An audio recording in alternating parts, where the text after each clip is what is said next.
자가 되라 라는 말씀으로 말씀드렸습니다. 예수님을 우리가 설명할 때 기적의 역사를 놓고서 빼놓고는 얘기할 수 없습니다. 예수님은 말씀으로도 사역하셨지만 기적의 역사를 베푸심으로 그가 하나님의 아들인 것을 스스로 증거로 나타내 주셨다는 겁니다. 기적이라는 단어는 우리가 상식으로는 도저히 이해할 수 없는 일들을 설명할 때 쓰여지는 단어입니다. 예수님은 도저히 고칠 수 없는 이들을 고쳐주셨고 또 죽은 자도 일으켜 세우신 구원의 주이심을 우리는 선포할 수 있습니다. 고칠 수 없는 이들을 고치신 사람 중에 그 중에 12회 12년 동안 혈루증을 앓은 여인이 있었다고 합니다. 우리가 다 알다시피 혈루증이란 피가 끊임없이 나오는 질병을 이야기하죠. 성경 속에 나타난 여인의 혈루증은 성경학자들과 의사들은 멈추지 않고 하혈하는 여인을 말하는 것이다 라고 이야기합니다. 폐경기가 되기 전까지 보통의 여성들은 한 달에 한 번 일정한 기간 동안 생리적인 현상을 경험할 수 없게 되는데, 제가 남자로서 잘 모르지만 이런 생리적 현상에 따른 부작용도 천차만별로 나타난다는 얘기를 들었습니다. 어떤 이는 너무 고통스러워하고 또 이 시기가 빨리 지나가기만을 원하는 여성들도 많이 있다고 그 사실을 뉴스를 통해서 또 사회에서 이야기를 듣습니다. 그런데 한 달에 한 번 이 하혈하는 것도 어려운데 3번, 4번 하혈을 한다는 것 자체가 매우 힘들 것입니다. 우리가 코피를 쏟거나 아니면 어디가 찢어져서 피를 쏟을 때도 빈혈기가 일어나서 일어서기가 참 힘들 텐데, 이 여인은 정말 한 달에 3, 4번을 할 정도로 계속 몸에서 피가 흘러 넘쳤다는 겁니다. 그래서 이 여인이 한 것은 여러 의사를 찾아갔다라고 이야기하고 있습니다. 근데 여러 의사를 찾아가긴 했지만 문제가 있었죠. 오히려 고치지 못하고 도리어 중하여지고 가진 것도 다 허비됩니다. 성경은 그렇게 이야기하고 있습니다. 굉장히 절박한 상황입니다. 이런 상황, 이 절박한 상황에서 이 여인이 누구의 손을 듣냐? 바로 예수님의 손을 듣습니다. 그리고 그 예수님께 가서 그의 옷자락을 잡고 기적적으로 낫습니다. 성경의 이야기를 접할 때 과연 이런 일이 일어날 수 있는 것인가? 예수님이 안수해 준 것도 아니고 자기가 믿어왔고 옷자락을 잡는다고 그게 일어날 수 있는 기적인가? 오늘 그런 기적이 오늘날에도 일어날 수 있을까? 오늘 이제 현대의학이 많이 발전이 되고, 그렇죠? 많은 사람들을 고치는 이런 세상에서도 이런 일이 일어날 수 있을까? 우리는 의문할 수 있습니다. 퀘스천 마크를 고칠 수 있는 거죠. 그런데 놀랍게도 그런 일들이 먼 이야기가 아니고 또 옛날 이야기가 아니라 오늘 우리에게도 일어날 수 있는 일이고 또 일어나고 있는 일이고 내 이웃에게 그런 일들이 일어나고 있다는 것을 우리가 발견할 수 있습니다. 뭘요? 간증으로. 제가 신방을 하면서 많은 믿음의 사람들을 만납니다. 그리고 자기에게 일어난 이야기 저에게 들려줍니다. 죽은 것 같은데 살아난 이야기, 극소 고친 이야기, 모든 절망 속에서 모두 포기했을 때 하나님의 도우심으로 다시 재기할 수 있었던 이야기 등등의 이야기들이 제 주변에 많이 있습니다.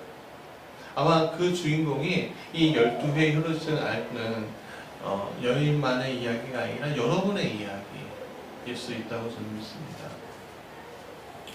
오늘 이 혈루증 걸린 여인의 치료 이야기를 통해서 저와 여러분들이 우리에게 주시는 하나님의 놀라운 축복의 역사를 되새김하는 시간이 됐으면 좋겠습니다. 첫 번째, 같이 읽을까요? 시작. 절박함이 믿음을 낳는다. 제가 부목사 초반 5년을 했는데 초반 때 이런 일이 있었어요. 명절이 주일하고 겹치는 거예요. 그러니까 그러다 보니까 제 처가가 부산에 있잖아요. 그럼 부산에 있으니까 추석 때는 저희 집에서 이렇게 추석 예배 드리고 같이 만남을 갖는데 처가를 갈 수가 없는 거죠. 근데 처가를 안 보내주면 우리 아내가 되게 좋아할까요? 서운해할까요? 서운해하겠죠. 그러니까 제가 기차표를 끊어줍니다. 갈 수는 없지만 가라고. 근데 부목사 초반 때였는데 어느 날 제가 독감이 걸린 거예요. 독감이 걸렸는데 집에는 아무도 없는 거예요. 어디 갔냐? 추석 세러 처가에 간 거죠. 그러니까는 이제 연휴 기간이 한 3일 정도 저희가 있었는데 퇴근하고 난 다음에 이불을 뒤집어 쓰고서 그 땀 빼니라고 어떻게 할 수가 없는 몸살이 걸리는데 그 3일 내내 땀을 흘리면서 있었습니다. 왜 그럴 수밖에 없었냐면은 명절이니까 병원 문이 열리지가 않아요. 이거 뭐 어떡하겠어요. 그냥 뜨거운 보일러에 틀어놓고 그리고 사는 거죠. 그러니까 제대로 먹지도 못하고 어떨 그 TV 소리도 제 귀에 너무 크게 들리고 우리가 잠잘 때 고요할 때 분침 소리가 크게 들리잖아요. 근데 그게 엄청 크게 들리는 거예요. 귓가에. 너무 괴로운 거죠. 아무것도 못하겠고 아프고 그러니까 끙끙 앓고 있는데 왠지 모르게 서러움이 확 오는 거예요. 가족이 없으니까 더 그랬나 봐요. 그래서 그런 생각이 들었어요. 이러다 주님 만나겠다. 그런 생각 들지 않습니까? 아프면. 근데 3일이라는 시간이 굉장히 고독한 거예요. 내가 의지할 데도 없고 또 아프니까 출근도 못하고 휴일이니까 또 출근 안 하는 거긴 하지만 그런 고독한 긴 시간 며칠 안 됐죠. 3일. 그러니까 아파본 분들의 마음을 좀 이해할 수 있는 시간을 좀 주시더라고요.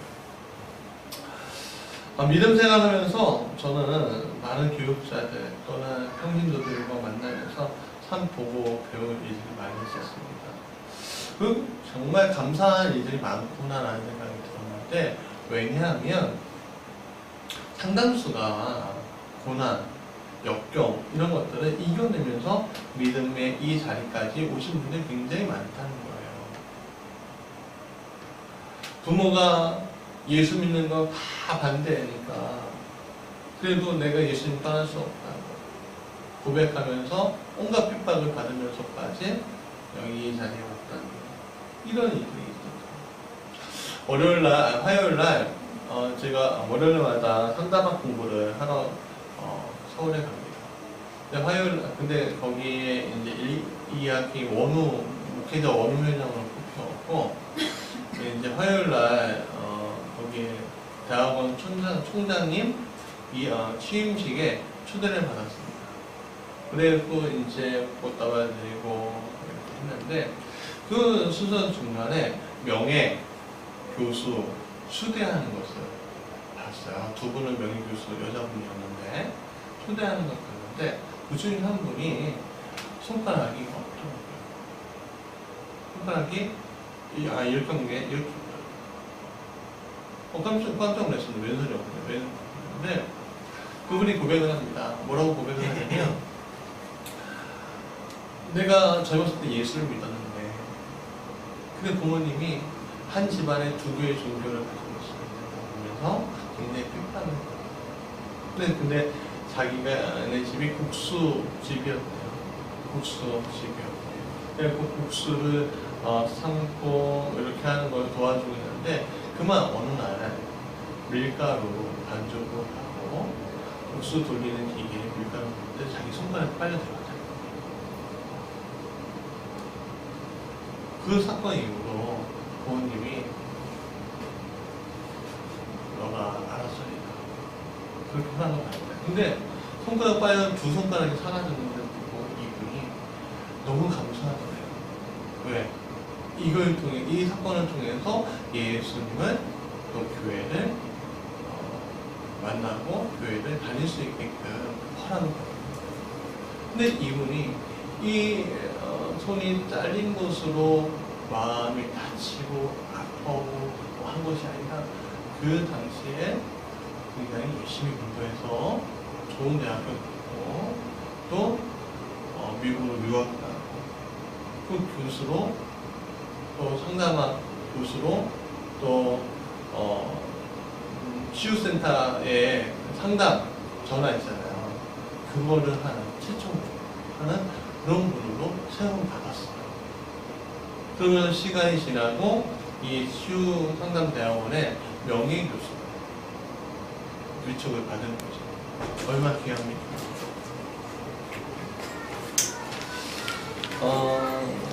이런 분들의 간증을 들으면서 공통적으로 들었던 것이 있습니다.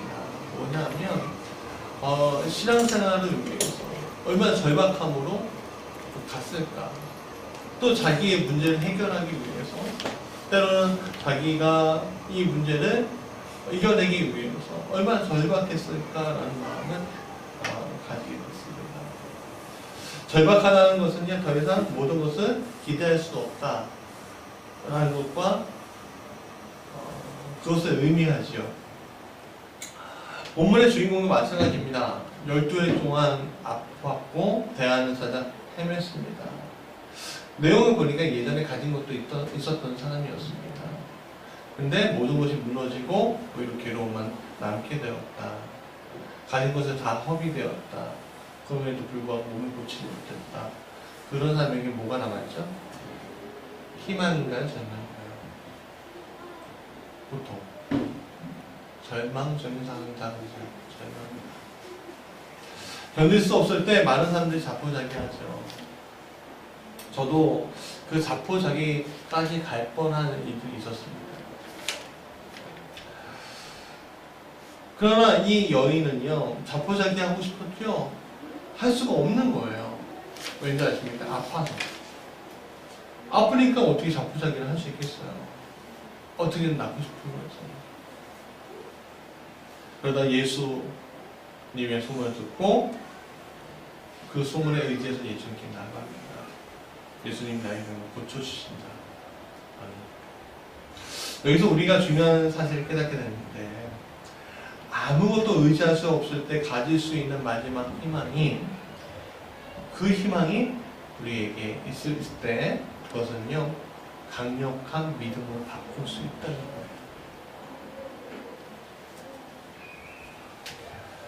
여기서 우리의 믿음의 원리를 알 수가 있습니다. 우리의 기도의 응답의 가장 강력한 열쇠가 누구지요? 바로 하나님이시래요. 모든 방법을 하나님께 맡길 때 길이 열리는 것을 우리는 볼 수가 있습니다. 근데 대안이 있을 때 사람의 마음은 굉장히 변질되기 쉬워요. 우리가 광야의 이스라엘 백성들을 보십시오. 그들에게 대안이 생기면 어떻게 했습니까? 계속 하나님을 배신했어요. 근데 그게 우리의 모습이라는 거죠. 대안이 하나님께 가지 못하게 하는, 어떻게 해요?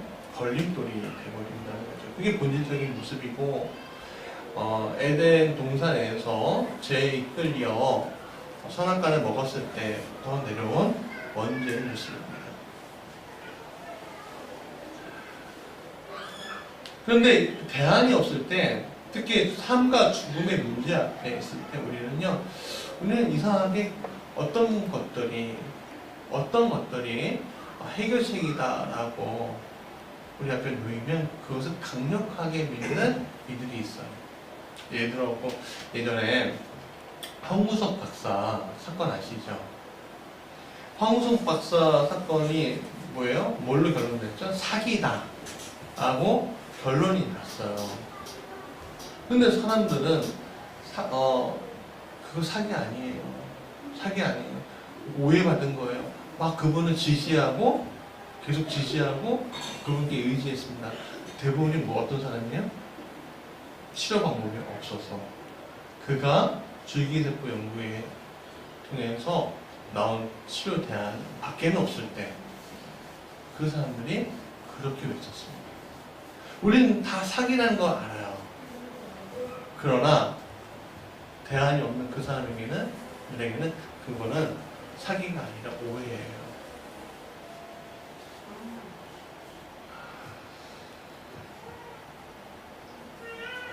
그래서 우리가 정말 믿음의 대상을 정말 강력하게 그 믿음을 가지고 있는 그 대안을 우리에게 보여줘야 하는데 그거를 우리 제대로 찾아야 합니다. 정확하게 찾아야 되고 안 그러면 다 이게 뭐라고 합니까? 말짱 도루묵이 되고 그리고 웃긴 말로 도로암이 타물이 되는 거죠. 이 여자가 예수님을 미리 만나보거나 말씀 미리 들었다는 증거도 없어요. 예수님이 하나님의 아들입니다. 그리스도이십니다. 구세주이십니다. 그런 고백도 없습니다. 아니 이 여인은 하나님의 능력을 가진 예수라는 분이 자기의 병을 고쳐주실 것이다 라고 믿었을 뿐이에요.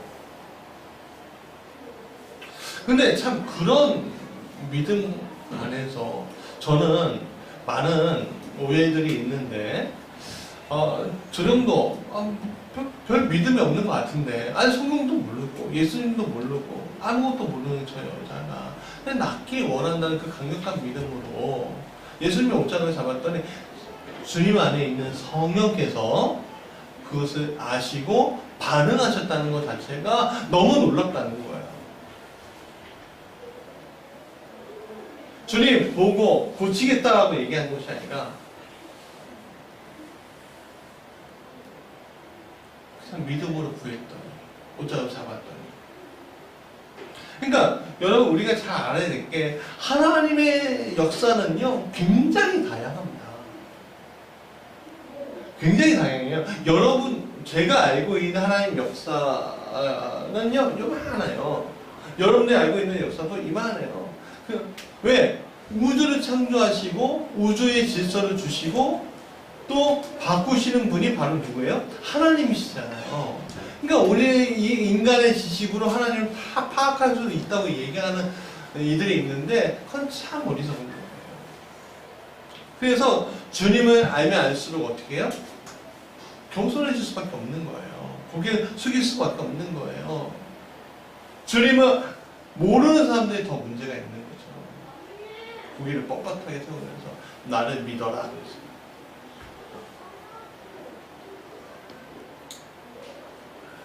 그 여인은 깨닫지 못했습니다. 예수님 자신이 복음 그 자체라는 것을 그는 깨닫지 못한 상태에서도 그가 치료받을 수 있었습니다. 이건 뭐냐? 여러분 우리가 많이 착각하는 것 중에 하나가 뭐냐면 우리가 많이 하나님에 대한 지식을 쌓으면 아니면 우리가 많이 교육을 많이 받으면 이 세상에 어떤 교육이나 어떤 것들을 많이 채우고 어떤 자격증을 많이 하면 많은 것을 할 수 있고 위대해질 수 있다고 생각하는 이들이 많아요. 성공할 수 있다고 생각하는 이들이 많아요. 그러나 보니까 우리가 인생을 살아내다 보니까 어떤 일이죠? 한 우물만 파도 성공하는 것을 보자. 여러 개 우물 파는 것보다 한 우물만 파는 것도 성공할 수 있는 것을 보게 돼요.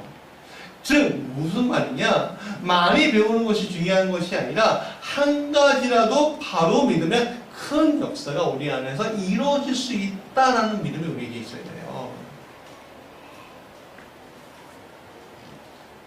비록 절박함이 만들어낸 믿음의 기적이었지만 그 여자는 정확한 대상을 찾았어요. 오늘 우리도 마찬가지입니다.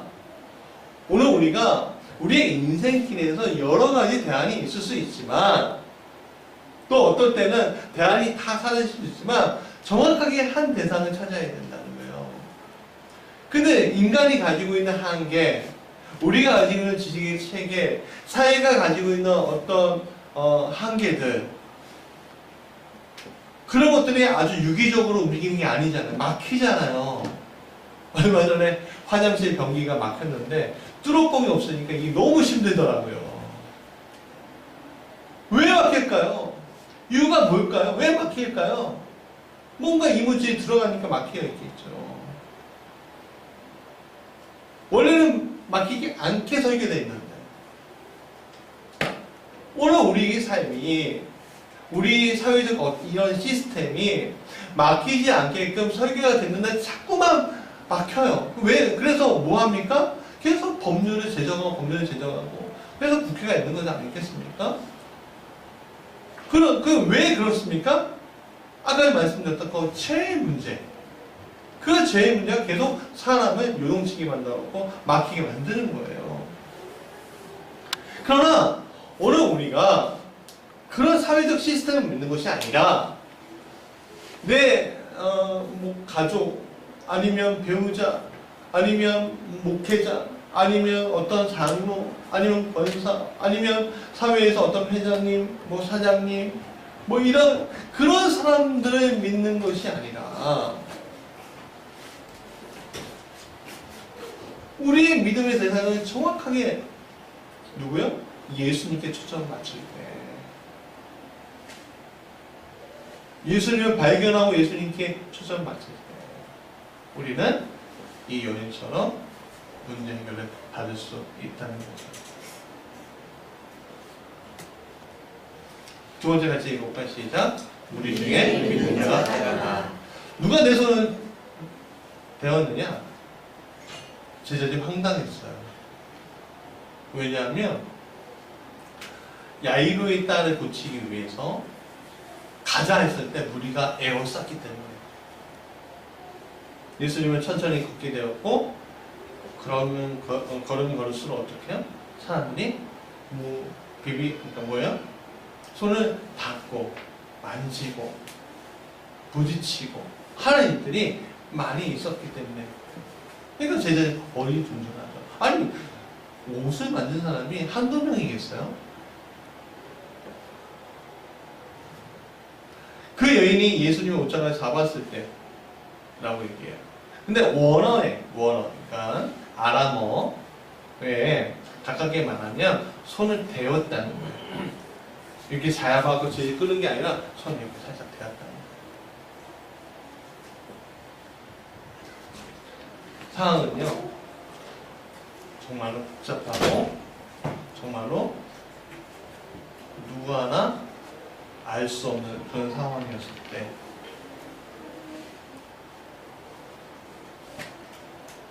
다른 사람이 아니라 그 여인에게 예수님의 능력이 빠져나갔어요.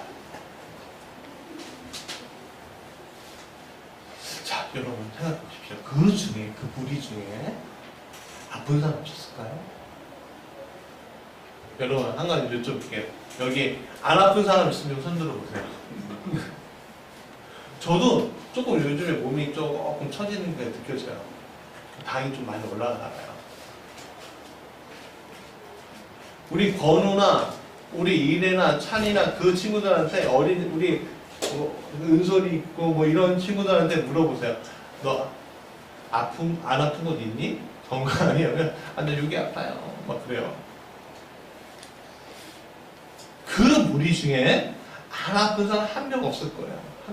그러니까 안 아픈 사람이 손 들어보면 다 건강치가 아니었을 거예요. 만약에 그들이 보험을 우리나라 국내 보험사들에게 보험을 들었다면 건강체가 아니라는 이유로 거부당했을 거예요. 이거 좀 웃기는 포인트였는데. 네. 그런 상황에서 어떻게 그 여인에게만 능력이 나타났을까요? 아니 그 가운데 기도의 제목이 없었을까요? 그렇지 않았을 겁니다. 아픈 사람, 소원이 있는 사람 많았을 거예요. 그럼에도 불구하고 오직 이 여인만이 고침을 받았대요. 성경은 그 여인이 고침을 받은 이유를 알려줍니다. 이는 내가 그의 옷에만 손을 대어도 구원을 받으리라 생각함이로라 라고 했어요. 수많은 사람들이 있었지만 내가 반드시 고침 받겠다고 생각했던 이는 오직 그 여인, 그 여자 한 명이었다는 거예요. 절박함으로 이분밖에 없어. 그래서 오늘 우리 무리에게 소원이 있으나 직접 믿음을 행하던 한 사람만이 구원을 받은 거예요. 그래서 오늘도 통용되는 하나님의 역사라는 것을 여러분 믿으시기 바랍니다. 오늘 수많은 사람들이 하나님께 예배합니다. 그러나 예배하지만 그 예배의 순간, 또 하나님께 수많은 사람들이 기도하지만 그 기도의 순간에 응답받는 이들이 있는가 하면 그렇지 못한 이들이 있는 것을 우리가 보여요. 왜 이런 차이가 만들어낼까요? 그 여인도 무리 중에서 한 명이었어요. 제자였던 것이 아니에요. 그럼에도 불구하고 기도 응답을 받았어요. 왜? 간절하니까. 간절하니까. 생각해 보세요. 무리가 있는데 그 병든 여인이 그 무리를 뚫고서 그분에게 만날 수 있었겠습니까? 아니 소리쳐갖고 예수님 저를 만나주세요 하는 그 목소리가 들렸겠습니까? 그렇게 외쳤어도 그 군중에 내는 그 소란한 소리에 묻혀서 있었을 거라고요.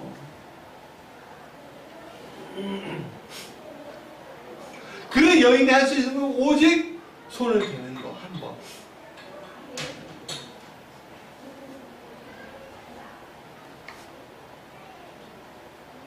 근데 거기에 플러스 뭐가 있었어요?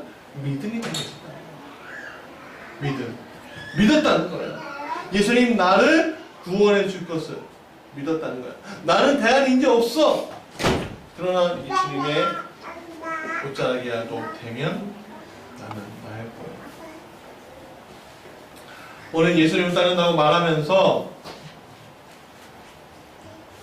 사는 이들이 얼마나 많이 있습니까? 그러나 따른다고 고백하여도 믿지 않는 사람들도 많이 있습니다. 자신의 기업에 나는 예수를 믿는 사람이요 간판을 달아도 나는 예수님을 믿는 사람이요 하고 살아가는 사람들이 많이 있습니다. 그러나 그렇게 간판 달아도 세상 앞에서 예수님을 부인하고 살아가는 이들도 많이 있습니다. 어떤 이들은 여인과 달리 힘도 있고 능력도 있지만 자신의 체면이 앞서는 이들도 있습니다. 어떤 이들은 되겠냐라고 의심하는 이들도 있습니다. 기도는 합니다만 믿지 않는 이들이 있습니다. 그것이 여러분이 아니라 다른 이들의 이야기이면 좋겠습니다. 바울은 데살로니가 전서에서 이렇게 말합니다. 같이 읽어볼까요? 시작. 복음은 말로만 있는 것이 아니라 능력과 성령과 뜻함으로 된 것이다. 어쩌면 우리 한 사람도 무리 중에 한 명일 수 있습니다. 그렇게 잘난 것도 아니고 앞에 나서 주제가 있는 것도 아니고 무리 말입니다. 그러나 무리일지라도 우리는 복음이신 예수님이 있다면 궁정포로 남는 것이 아니라 기도의 응답을 받는 쪽에 우리가 서 있어야 한다는 것입니다. 내가 주님의 옷자리에 붙들고 있겠다. 대고 있겠다. 라는 믿음이 우리에게 고백되어져야 한다는 겁니다. 그때 하나님의 역사가 일어나는 겁니다. 사방에 우겨싸움을 당할지라도 내가 주님을 의지하겠다. 내가 절망적인 상황이랄지라도 내가 주님과 동행하겠다. 내 앞에 골리앗이라는 큰 3m 넘는 장수가 앞에 있을지라도 주님이 나의 물맷돌과 함께 하시다. 수십만의 대군이 내 앞에 있을지라도 나의 300용사가 부름을 받은 300용사가 저 대군을 이길 것이다.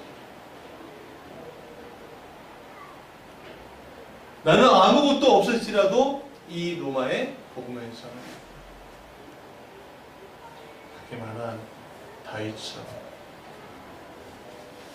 기드온처럼 바울처럼 또 수많은 믿음의 선지자처럼 여러분들에게 그런 고백들이 있었어요. 내 희망도 희망이지만 하나님이 주신 소망을 이루시는 여러분 되시기 간절히 축원합니다. 세 번째, 같이 읽어보시다. 믿음의 고백을 하라.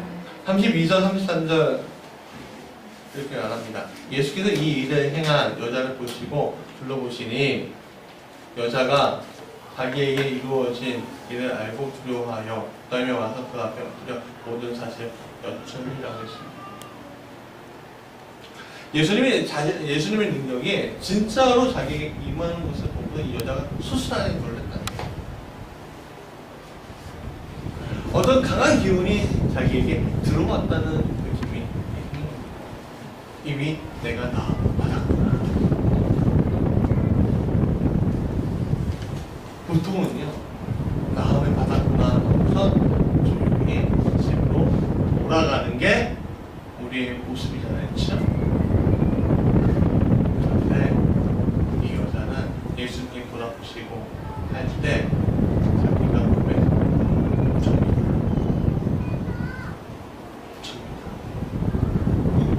여러분, 고백하는 거 굉장히 중요합니다. 하나님이 하신 일을 고백하는 것은요, 우리의 믿음을 나타내는 행위입니다. 여러분, 믿음의 행위를 나타내는 건요, 무슨 돈을 많이 주고 무엇을 많이 하고 그게 믿음의 행위를 나타내는 것이 아니라 내 안에서 하나님께서 행할 일을 나타내 주는 게 믿음을 고백하는 거예요. 그게 우리의 기도의 시작입니다. 그게 또 간증이라고 있죠. 기적은 개인이 일어날 수 있어도 그것은 하나님의 사람을 세우기 위한 하나님의 역사인 것을 우리가 믿어야 합니다. 하나님 나라를 위해 이 모든 일을 하시는 누가 주님. 기적은요, 자연의 순리를 거스르는 것입니다. 질서를 바꾸는 것입니다. 주님은 창조주이기 때문에 또 창조주이면서 뭐야? 질서의 하나님이에요. 우주 만물이 주님의 질서 안에서 움직이고 있는 거예요. 우리 이 지구가 조금씩 늘어지는, 아니면 조금씩 빨라질 수도 있는 거예요. 주님의 질서 안에 있는 거예요. 근데 주님이 나 한 사람을 보기 위해서, 우리 공동체를 보기 위해서 우주의 질서를 바꾸는 일들이 있다. 사람들은 그것을 뭐라고 합니까? 우연. 이라고 하지만 믿고 기도하는 사람에게는 그게 뭐예요? 기적이에요. 그럼 여러분들은 우연의 사람이십니까? 기적의 사람이십니까? 우연의 사람이 아니라 기적의 사람으로 남으십니까?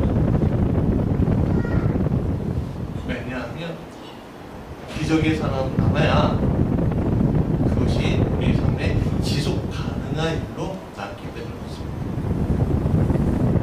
그렇기 때문에 오늘 우리가 기적의 사람으로 남을 때 뭘 해야 돼요? 주님이 하셨습니다. 주님이 나에게 이런 일들을 행하셨습니다라고 고백을 해야 된다는 거예요. 그 고백이 없으면 어떤 일이 일어나냐면 교만이 싹트고요, 자만이 싹트고요, 결국은 뭐야? 무너진 일들이 일어난다는 거예요. 오늘 우리가 주님을 믿게 된 이유가 무엇입니까? 어떤 이들은 배우자 때문에 믿었다. 어떤 이들은 본인이 어렸을 때부터 다녔기 때문에 믿었다.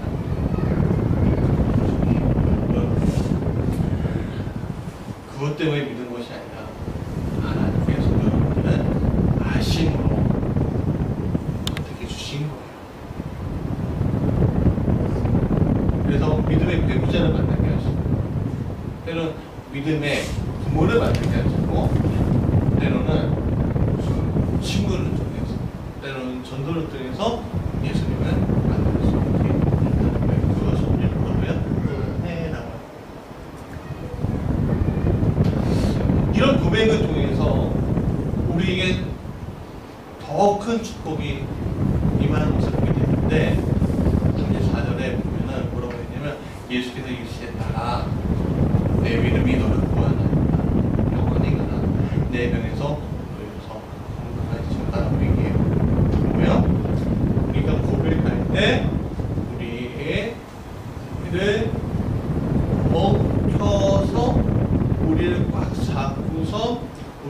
아니면 우리의 발꿈치나 우리의 뒤꿈치를 꽉 잡는 그 세력으로부터 노임을 받을게요. 제가 저도 남자이기 때문에 어떤 성적인 그런 것들은 우리 가끔씩 보여지는 때가 있습니다. 남자들은 다 그런 고백들이 있을 수밖에 없어요. 근데 저는 그것을 어떻게 해결하느냐, 아내한테 고백합니다. 여러분, 나 이런 일이 있었어. 이런 일이 있었고 이렇게 내가 느껴졌어. 근데 놀라운 건 뭔지 아십니까? 그렇게 고백하니까 노예는 되더라고요. 다시 생각이 안 나고 다시 그렇게 여겨지지 않아요. 하물며 사람과 사람과의 고백이 질 때, 그런 일이 일어날 때 주님 앞에 고백하면 그런 일들이 그러면 안 일어나요. 그런 일들이 계속될까요? 계속되지 않고 끊어질 거예요. 나를 꼭 사로잡고 있는 그 일로부터 끊어지는 놀라운 역사가 우리 가운데 있는 겁니다. 그래서 이 여자도 혈루증의 그 근원, 당장 멈출 수 있지만 그 당장 멈춤에 끝나는 것이 아니라 그 근원, 뿌리를 뽑아낼 수 있었다는 거죠.